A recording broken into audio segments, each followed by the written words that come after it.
We begin this morning with Donald Trump's hush money criminal trial with now 7 jurors seated, sworn in after a busy day in court yesterday. The jury is anonymous, so their names were not used in open court. But here's what we do know. The group so far is made up of 4 men and 3 women and include 2 attorneys, a salesman, an oncology nurse, an IT consultant, a teacher, and a software engineer. Other potential jurors were dismissed throughout the day as the process continued into the afternoon. Reporters in the court described Trump as being more alert, at times looking intently at potential jurors as they answered questions. Judge Juan Merchan believes the jury selection process will be completed this week and advised the jurors already seated to be ready for opening arguments to begin on Monday morning. The day ran so smoothly that Donald Trump claimed outside of court that the judge was rushing the trial. So we think we have a very conflicted, highly conflicted judge. He shouldn't be on the case, and he's rushing this trial. People say it. All, 12 jurors and 6 alternates are needed. The trial will not be in session on Wednesdays, so the process resumes tomorrow. George Conway, the pace seems to be going at a fairly quick clip. What are you seeing in there? What do you expect? Well, it is going faster than it seemed to at first. I mean, they started with a panel of 96 people, and I think the way that it was expedited, the way the judge really expedited, is he just asked everybody up front, if you can't be impartial, raise your hand, essentially. And that got rid of probably about 2/3 of the veneer of the pool. And so they began focusing on the remaining 30 or so. And it was just done very, very efficiently. There was a questionnaire, and they made each person get into the box and go through the questionnaire and answer questions yes, no, and explain if there were complicating factors. The judge would intervene a little if there was a question that came off that required a little elucidation. And then the lawyers got to ask some questions for a half an hour each of the first group, and they managed to come up with 6 people, and then they came up with a more at the end of the day, and it was all very efficiently done. And I think it's going to speed up because each side gets 10 peremptory challenges, meaning they can just challenge for no reason without stating a reason, and both sides have used 6 to strike jurors, so they only have 4 left. So there's a limit to what they can do. They need to pick 11 more jurors. 5 will be will sit on the panel of 12, and then there'll be 6 alternates. So that there's a pretty good chance. I think there's no reason why they can't get this done by Friday.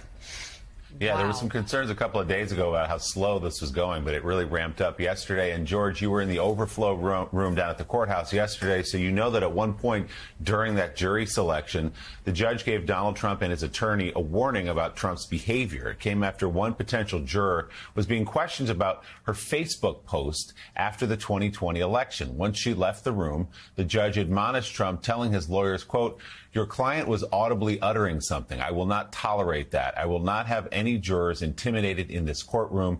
I want to make that crystal clear." That's the judge talking directly to Donald Trump and his lawyer. So, George, we knew about the histrionics a couple of days ago. Some more, it looks like there was yesterday inside that courtroom. How does that play? How does that affect what's happening inside the courtroom? Well, again, it's great that the judge is clamping down on that early, because his conduct in the courtroom is really, it's very demonstrative, and it's very emotional at times. And I actually don't think he has a complete ability to control himself. I think we saw that during the E. Jean Carroll trial. I think we're going to see it again.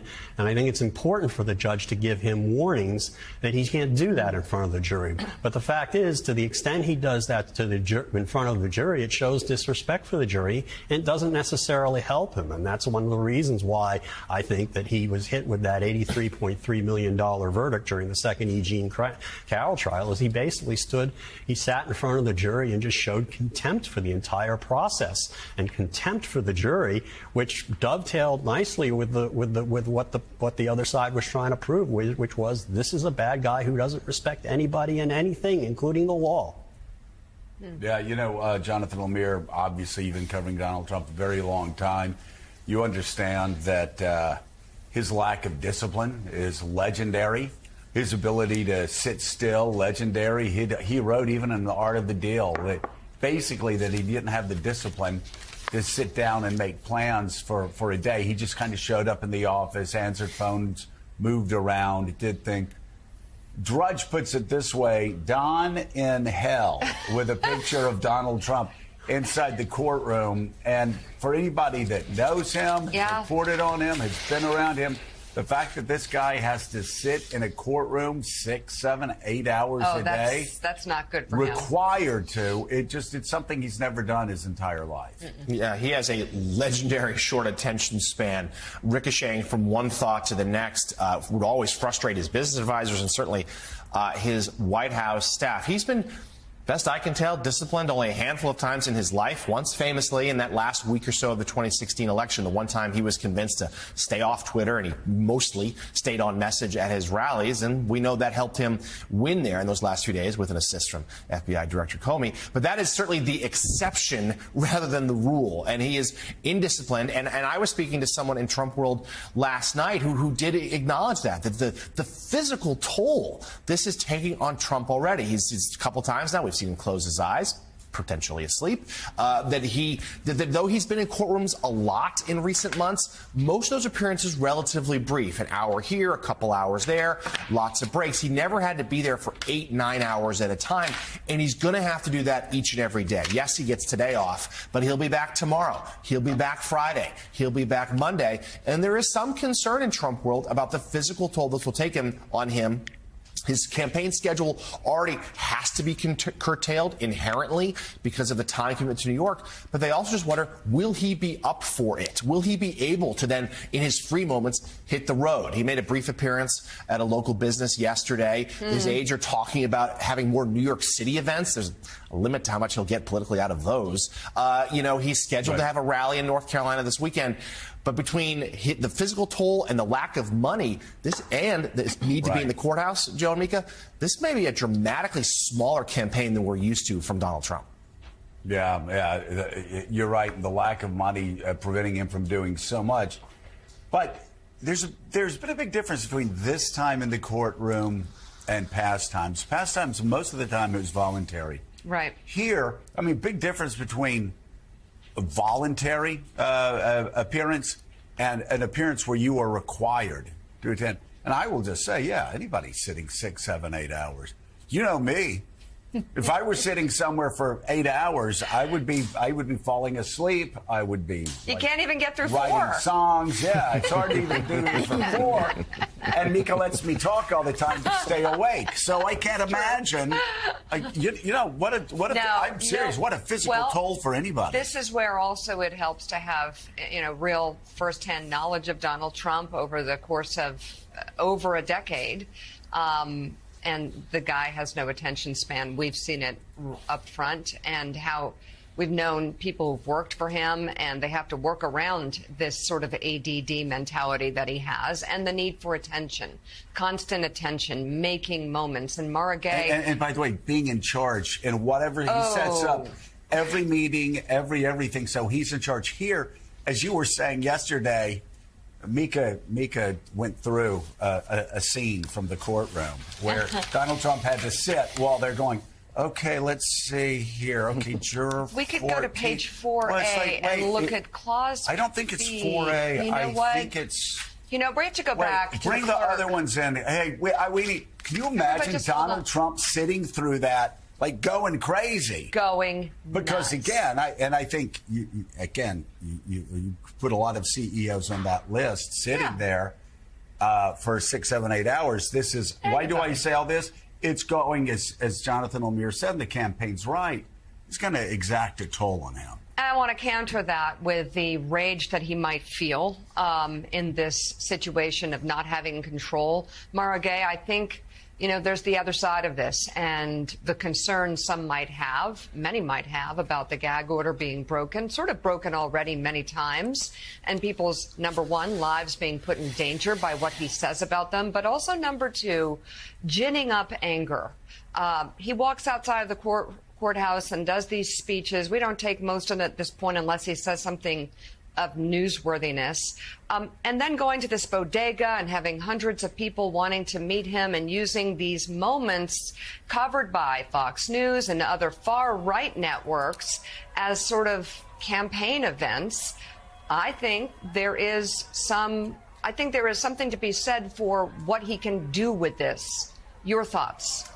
Well, that's certainly a concern, and you saw yesterday that the judge recognized that concern in admonishing him and saying, I'm not going to have, mumblings in my courtroom that could intimidate potential jurors. So, obviously that is a concern that's shared by many. I do agree with George. I think that his PR capabilities are going to be somewhat limited in New York City, or maybe it was John that mentioned that a moment ago. That's absolutely true. It's an ongoing concern because essentially he's like a caged animal, and that's a dangerous situation. He's feeling very threatened. He's out of control, and so we do expect him to lash out. Anybody who has covered him over the past decade can expect that. But, one of the things that I actually find really reassuring about the past couple of days is just how mundane and ordinary this trial looks. I was actually called for jury duty in New York City last year, and it was much the same kind of process in a criminal trial. At the end of the day, I was not, I ended up not serving, mostly because of the work that we do here. But, it is reassuring that Donald Trump is no different than anybody else who would be called in this kind of a trial. And you know who else is having to sit there for 8-9 hours a day? These jurors whose lives have been interrupted. And, that is part of the democratic process. And it is playing out so far exactly as it should, which isn't supposed to be fixated on some outcome, but on a fair trial in a free democracy that would be no different for anybody else. And I also think that really does give a little bit of gravitas to this case that has been in some quarters controversial, seen as maybe not as serious as the other trials. But the reality is, and I've covered trials here in New York, anybody who may have committed a crime should be held accountable for that crime. And we're seeing this play out, and I think it's reassuring. I think it's hopefully encouraging Americans and voters, ultimately, that our system still works, even for a former president. Arizona Senate candidate Kari Lake suggested to reporters they might want to arm themselves in the run-up to the fall election, to supporters, I should say. She made the comments at a campaign rally on Sunday. The next 6 months is going to be intense, and we need to strap on our, let's see, what do we want to strap on? We're going to strap on our seatbelt. We're going to put on our helmet, or your Kari Lake ball cap. We are going to put on the armor of God.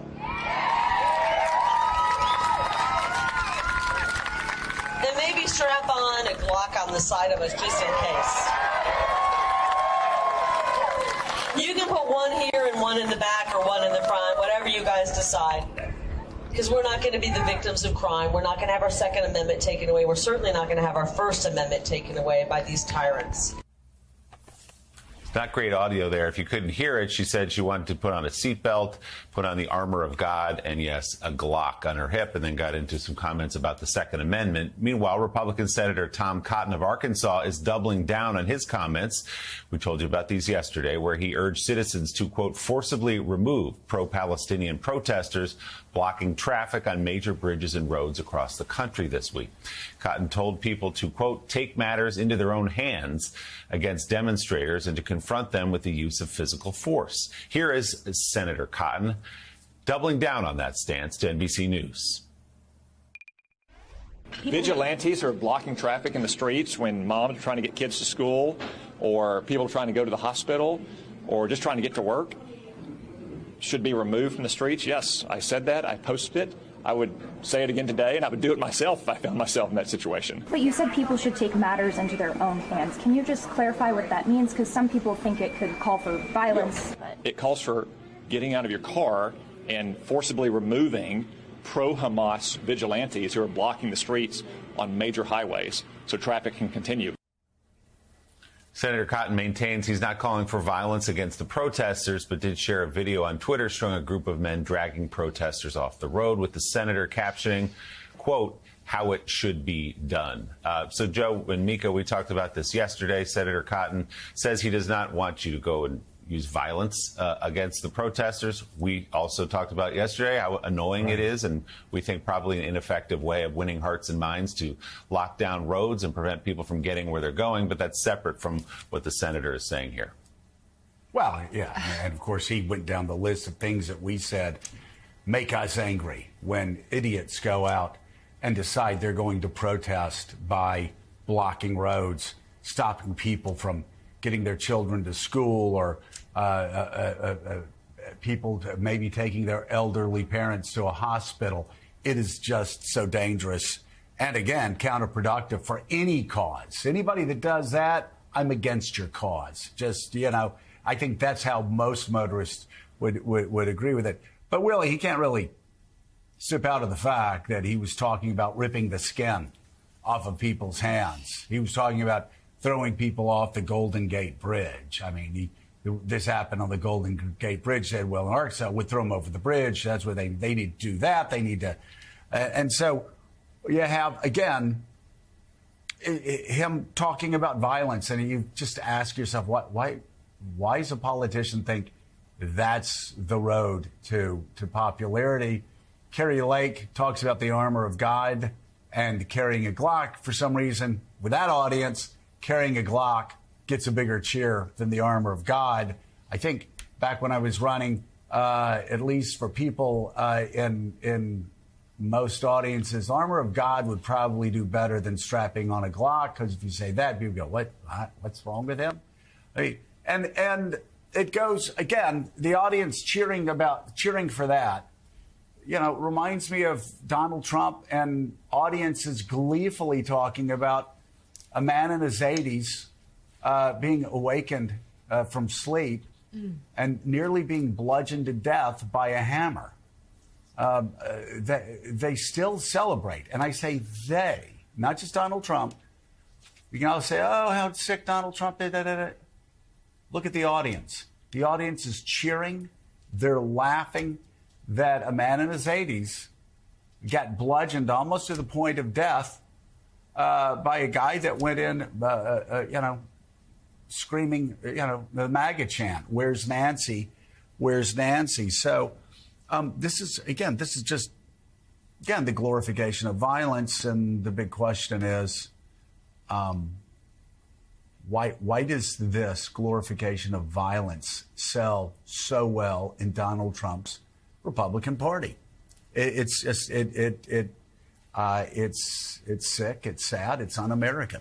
It's scary, and Willie, once again, we have to look at this for what it is, or what it appears to be like, and it's almost cult-like behavior, mimicking him, taking on his positions, even if some of them are evil and cruel and violent.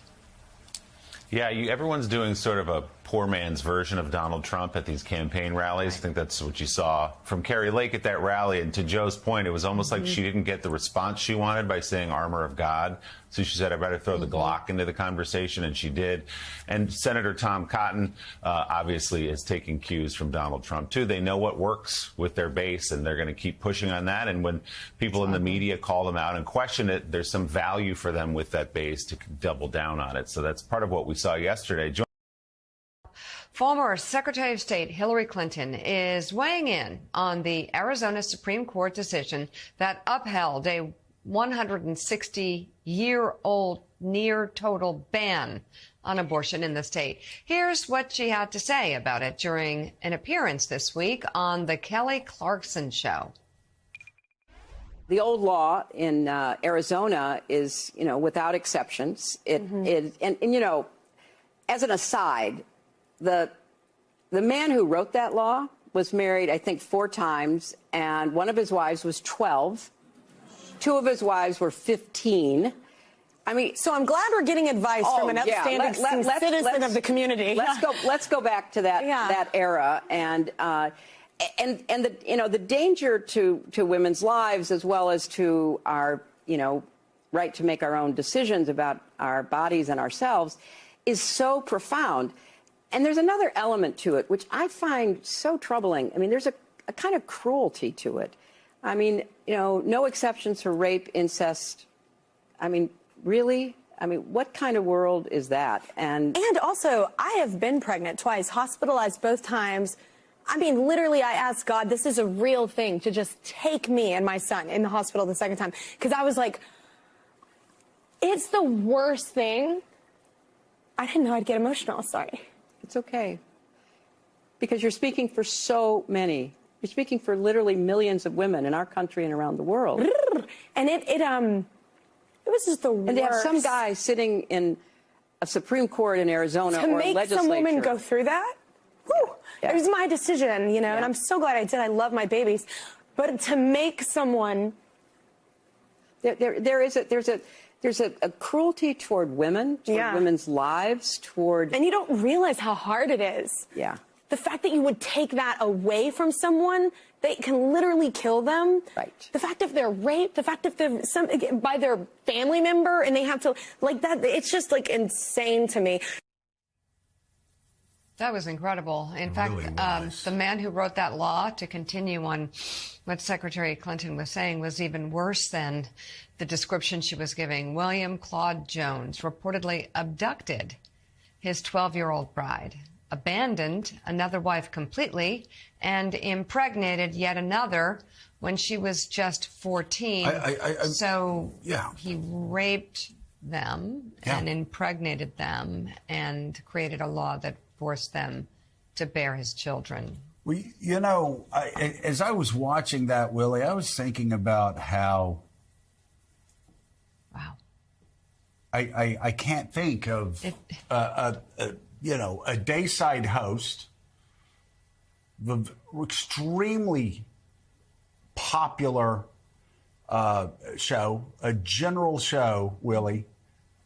Daytime talk show, yeah? Yeah, daytime talk show.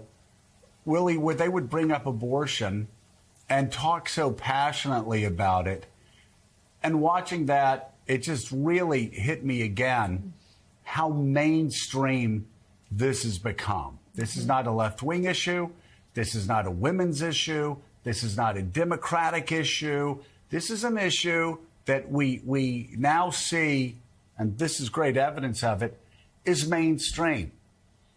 60, 70% of Americans going, what are you doing? You can't risk a woman's life because you want to make some point if you're a judge or if you're a state legislator. It's really incredible just how mainstream this issue has become since Roe was overturned and the political earthquake it's caused. Yeah, Kari Lake is running for the hills. Yeah, Kari Lake is top of the list of scared of what she used to say.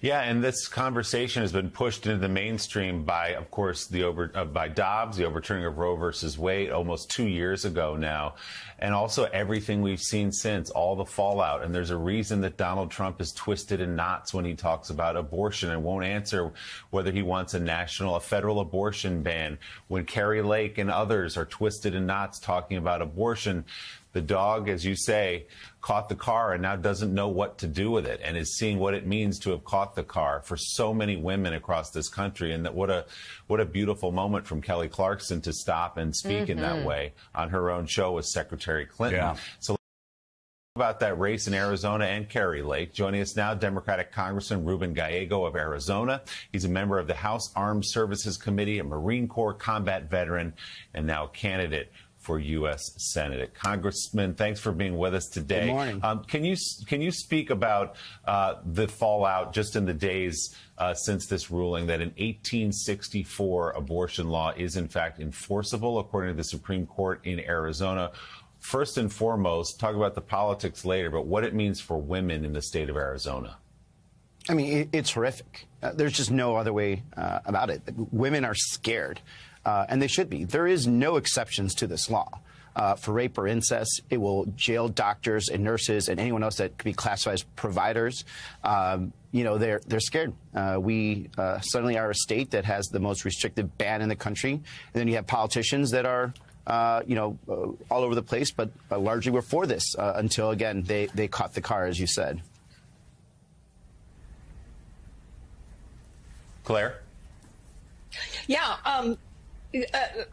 Congressman, I first would like you to talk a little bit about Kari Lake and her really just outright lying about how she talked about this law as a great law. And she did so with great specificity. I mean, she actually said, named the law by number and said it was a great law. And now, of course, she's doing that. But so as somebody who fought for this country and for the rights of Americans, I'd love your take on her advice to people to strap on a Glock in a political context and what that means to most Arizonans. I just can't imagine that those independent voters that you're going to need, ones that don't necessarily call themselves Democrats, is she going too far, or does she have her finger on the pulse?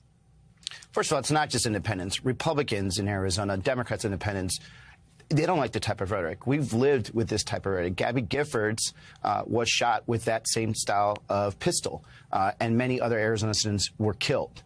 So we don't need that, you know, not post January 6th. But this is who Kari Lake is. She'll say anything. She'll do anything for power. She thinks that she can scare people. She thinks that she could bully people. But Arizona's not that way. We're a state that does value each other. We're a state that, you know, where independents, Democrats, and Republicans are friends. And for me, it's even, it's very personal for me, too. Look, serving my country was the biggest honor in the world. And I had to use my weapon to defend Marines and other civilians. And for her to use violence so flippantly, it just shows you what type of person she is. It is a dangerous world out there. That type of rhetoric is not becoming of a leader. And Arizonans will reject that. And they have in the past, and they will again. Congressman, the Arizona Supreme Court, with this ruling, taking the state of Arizona back to 1864, is not the first step backward that the MAGA Republican Party has involved itself in. And there's a guy sitting this morning in New York State Court, not this morning, but he's in New York State Court on trial. The trial, though, that the people of Arizona are having involves other elements of life. They still want to roll back Obamacare to take that from people. As you go around the state campaigning, what issues pop up the most? Immigration or abortion, or just the general theme of losing things that they already have? Look, abortion rights were the top of people's minds before the court case. Now it is thermonuclear. Women and their families are concerned. You have politicians like Kari Lake says, well, you can just drive 3 hours for an abortion if you need it. You have to drive 3 hours for medical procedures, sometimes life-saving medical procedure. That's the type of attitude that Kari Lake has about this. So this is top of mind to people. Immigration, of course, is up there, and we talk about this all the time. I visit the border a lot. I've talked to our border mayors, county sheriffs, things of that nature all the time. And they're hopping mad that we could not pass a border bill. When I say we, it was blocked by the Kari Lakes of the world, who decided to tell people to vote against it even before reading it. So there's a lot of concern, but there's no denying that abortion is a concern of Arizonans. It is talked about every day right now. People are worried. Women are worried, and they justifiably are worried when you have politicians like Kari Lake who will do anything, say anything to get power, and who has been very clear that she is for a total abortion ban. Yeah, she's been very clear along the way, and this ban, this ruling really impacts the health of women across the state of Arizona. Congressman, your campaign is out with a new ad challenging Republican Kari Lake on her previous support for the state's near total abortion ban. Let's take a look at it. The bottom line here is that Arizona must adhere to an abortion ban. I don't believe in abortion. Abortion is the ultimate sin. Obviously, I think Roe v. Wade should be overturned. And again, we have a great law on the books right now. I believe it's ARS 133603. So it will prohibit abortion in Arizona. And it's going to be very difficult for abortion clinics to survive and be open if abortion is illegal in Arizona. So I guess my question to you is, how do you work? I mean, you've laid out in the ad very much her way, which is very Trumpy. Just change on the issue and go with it. And a lot of people go along with it. How do you counter that in an age where there are different networks that are putting out disinformation, and these candidates seem to have really no rules that they live by when it comes to the truth? Look, Arizonans aren't going to be fooled. They know who Kari Lake. They know who Kari Lake is. She is someone who will lie, has lied about almost everything regarding her positions on abortion. She'll do anything to gain power. We're going to use her own words multiple times so people will see that. And look, we're going to do this also face-to-face. We are traveling the state right now. We're going to the most Republican areas of the state. We're going to some of the farthest areas of the state that haven't been reached, some of our tribal nations. And we're talking about Kari Lake's record of the fact that she will take away your abortion rights. She will tell you that you should drive, 3 hours somewhere, which, by the way, in Arizona, it's a big state that doesn't really get you very far sometimes to get very, life-saving medical, medical options. And so we're going to do this at a face-to-face, person-to-person, and she's going to have to defend herself. She's surrounding herself with kind of MAGA extremists. She's not really talking to normal Republicans every day. And when she gets out of her little bubble, little safe bubble, she's going to realize that her abortion positions, number one, are not trusted. People believe that she's going to actually go for an abortion ban, and that Arizonans are going to push back on that. Candidate for U.S. Senate in Arizona, Congressman Ruben Gallego. Thank you very much for coming on the show this morning. And thank you. So we're going to move now to the impeachment trial of Homeland Security Secretary Alejandro Mayorkas. It's set to begin later today. The articles were delivered to the Senate yesterday after a 2-month delay. Republicans are accusing Secretary Mayorkas of willfully refusing to enforce border laws and breaching the public trust. Are these the same Republicans? Are these the same Republicans accusing him of that killed the border bill, the toughest border security bill in history? Correct. Are those the same Republicans that's unbelievable? Yeah. Republicans do not accuse Mayorkas of any specific criminal conduct. Joining us now, Democratic member of the House Homeland Security and Oversight Committees, Congressman Dan Goldman of New York. His latest op-ed for MSNBC is entitled, "My Republican Colleagues Are Wasting the Senate's Time." So what do you suggest should happen moving forward here if there isn't anything specific being put on the table as an impeachment crime committed by the secretary? It seems like almost a vacant exercise. Yeah, that's right. I mean, if this were in a criminal court setting, this would be an indictment that would be dismissed before trial because it does not state a crime. And you nailed it on its head there, Mika. The fact is that even if you agree with what is alleged in the articles of impeachment, for which there's no evidence to support, you still have not alleged a high crime or misdemeanor. You have not shown at all any personal benefit that the secretary has derived from any of his actions. And Republicans can point to no prior impeachment where that has not been a part of it. This was a bogus sham political exercise from the beginning. And the Senate should swiftly dismiss it because we cannot legitimize this debasement of the impeachment clause of the Constitution with an actual trial. This is not merited because there is absolutely no allegation of even a high crime or a misdemeanor. And so based on that alone, the Senate should dismiss it. The critical thing to think about here, Joe, and I know you're focused on this, is if there is an impeachment trial, the Senate cannot do anything else. So we have FISA reauthorization that is expiring. FISA's expiring this weekend. It's in the Senate. The Senate has to deal with it.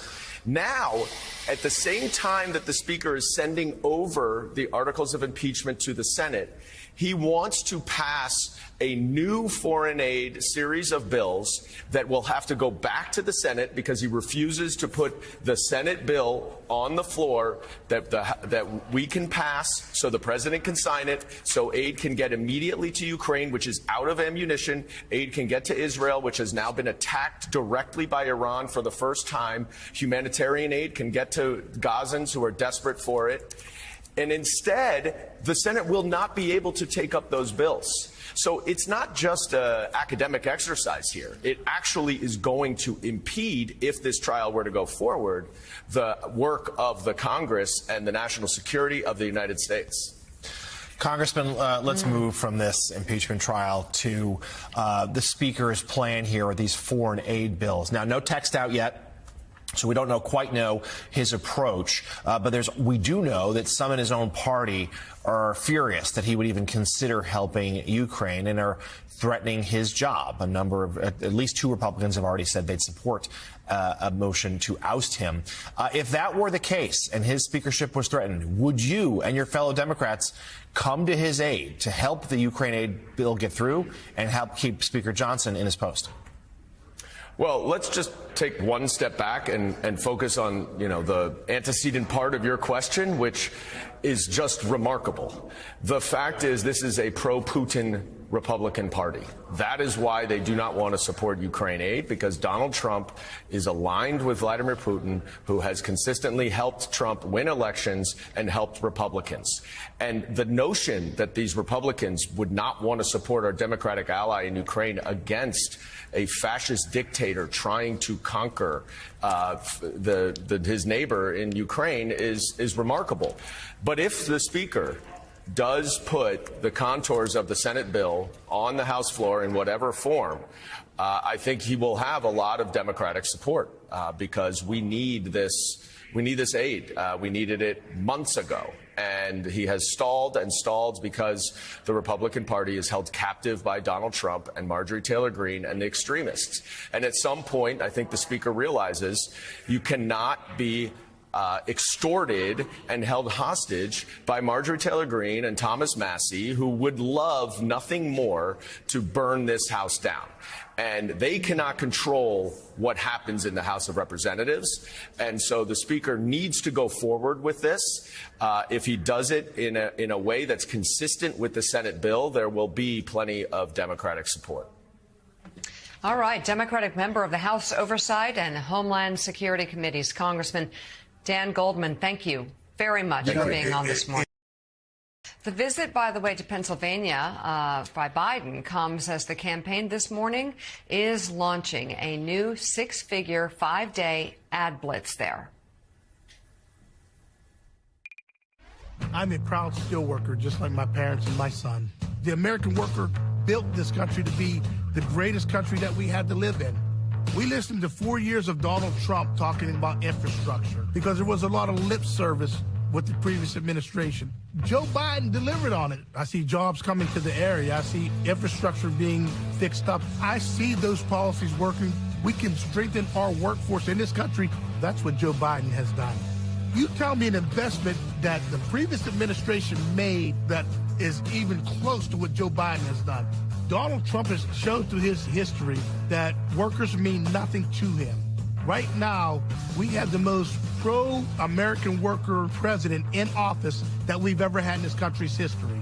Donald Trump cares about one person and one person only, and that's Donald Trump. We need somebody that's going to effectively lead and do what's necessary for this country, and that's Joe Biden. I'm Joe Biden, and I approve this message. Joining us now, Democratic Governor of Pennsylvania, Josh Shapiro. He is a member of the Biden-Harris campaign's National Advisory Board, so I can ask you campaign questions. Good to have you on board this morning. How does the Biden campaign, especially in the important state of Pennsylvania, confront the disinformation and the threat of Trump and the Trump campaign, their tactics? I think doing exactly what the president did yesterday and what he's doing today in Pennsylvania and what he's going to do tomorrow in Pennsylvania, and that is take the fight directly to Donald Trump and show the clear contrast. You spoke a moment ago before I came on the air about Donald Trump sitting in a courtroom and Joe Biden being back in his hometown of Scranton, the place that shaped his values, the place that really, I think, shapes his focus as president, fighting for the middle class, where Donald Trump is focused on one thing and one thing only, himself, as he always has been. So I think just continuing to show that clear contrast, bringing the fight directly to the former president and showing the good people of Pennsylvania and all across this country the clear contrast in this race, the way President Biden is focused on helping lift up the middle class, not screw over the middle class the way Donald Trump has, the way President Biden is focused on expanding real freedom and protecting a woman's right to choose, not ripping it away and creating chaos the way Donald Trump has. So I think just prosecuting the case against Donald Trump and showing that clear contrast. So, Governor, tell me, what does Joe Biden need to do all across the country, but especially in Pennsylvania, Michigan, and Wisconsin, to bring working voters back to the Democratic Party? There are a lot of working voters, as you know, that have backed Donald Trump. A lot of people who didn't benefit from his economic policies, who didn't benefit from the largest tax cut ever for billionaires and multinational corporations, didn't support union workers, and yet many of them still voting for Donald Trump. How does Joe Biden reach those voters and let them know that a vote for Joe Biden is better for their economic future? Well, look, let's not forget, Joe Biden won the presidency last time, and he won Pennsylvania, and he won union households. President Biden is going to be in a union hall in Pittsburgh today, in a steelworkers hall. He's very comfortable there. He's very comfortable around the folks who work as steelworkers, the folks who work in our building trades across Pennsylvania.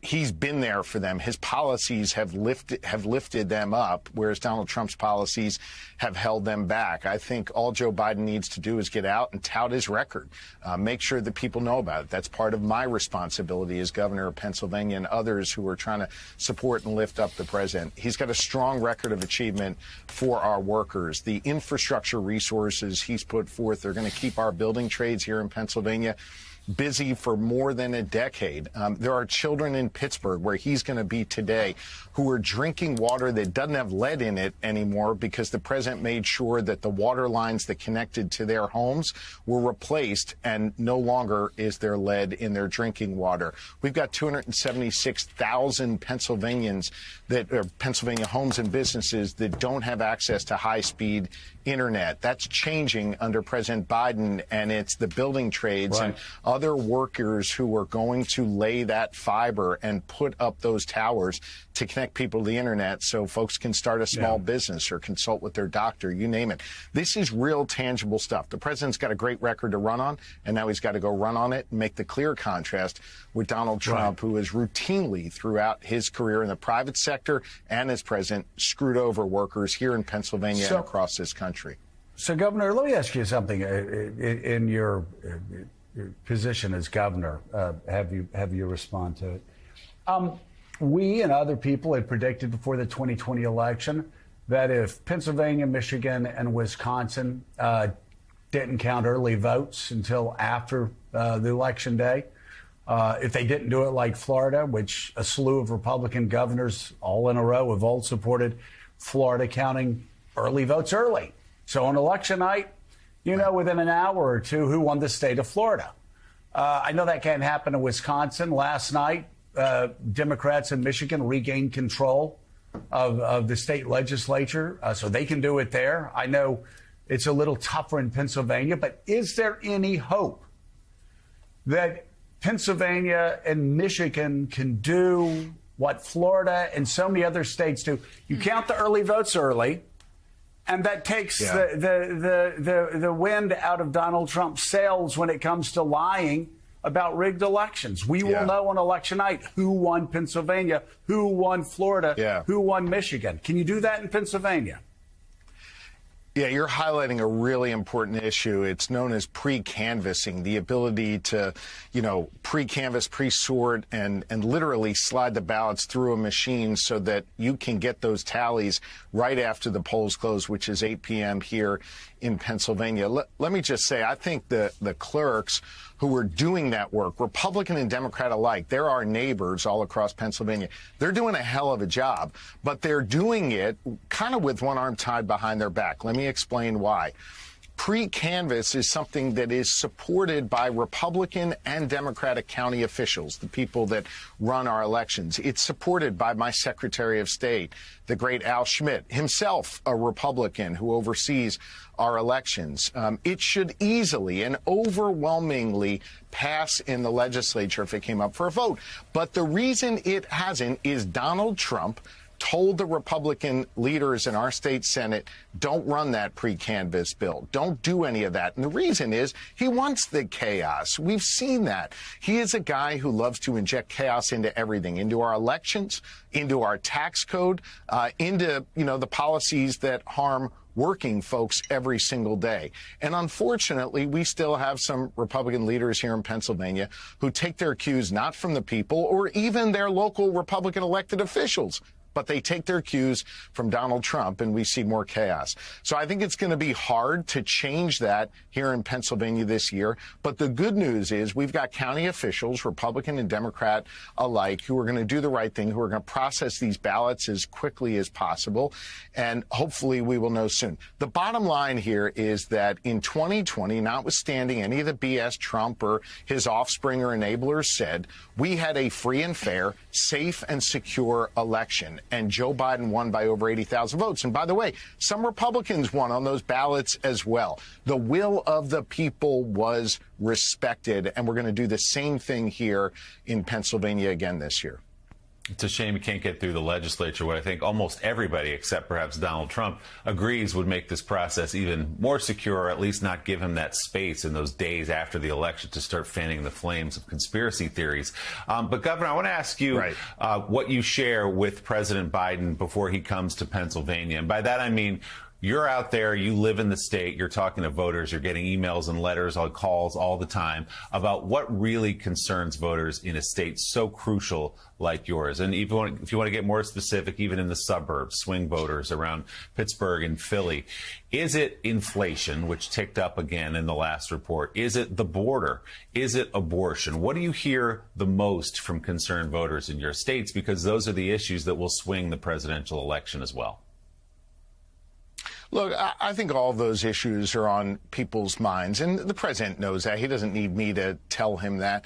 I think in particular in the wake of what happened in Arizona, going back to literally a Lincoln-era law on abortion, effectively banning abortion in that state. And we've seen chaos in other states as a result of Donald Trump trying to successfully overturning Roe v. Wade. I think that level of chaos and taking away people's freedom is certainly on folks' minds and certainly something people are worried about. And I'm pleased that the president wants to codify Roe and provide more freedom to millions of women here in Pennsylvania and all across this country. I think that's really critical. I think the economic policies that the president was speaking about yesterday, how we're going to lift up the middle class, how we're going to make sure that we cut costs for them. Look, that's something we've done here in Pennsylvania. I was proud that we cut taxes for seniors the first time, nearly 2 decades. We had the largest expansion of the child care tax credit ever here in Pennsylvania. We brought Republicans and Democrats together to get that done. We cut business taxes. We put money back in the pockets of the middle class. I think we're showing here in Pennsylvania how to do that. I think the president's policies certainly support that and contribute to that. And I think all of those things are on people's minds. The president's got a strong record to run on, and now we've got to go out and not only make the positive case on what he's accomplished and what he wants to do, but prosecute the case against Donald Trump, the way he's taken away our freedoms and injected more chaos in our lives. All right, Pennsylvania Governor Josh Shapiro, thank you so much. Greatly appreciated. Hey everyone, MSNBC has a new and improved app. You'll get real-time alerts and analysis, live blogs, in-depth essays, video highlights, and the best 2024 election coverage. Download the new MSNBC app. Here's how to do it. You tap on the App Store on your phone. You hit search on the bottom right corner. You type in MSNBC. You click on the MSNBC app. You click on Get or the cloud icon and enjoy it.